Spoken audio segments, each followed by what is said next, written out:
বাড়িতে শুলে কেন বলো? গঙ্গা গঙ্গা, তা বলি ভাড়া দিবি কবে? ভাড়া?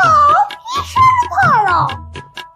2 মাস হয়ে গেল, ঘরে তো দিব্যি আছিস, আর ভুলে গেছিস কিসের ভাড়া? ঘরের ভাড়াটা কবে দিবি? আমি ওইসব ঘরে ভাড়া টাড়া দিই না। আমি যেখানে থাকতাম সেখানেও দিতাম না, আর এখানেও দেবো না।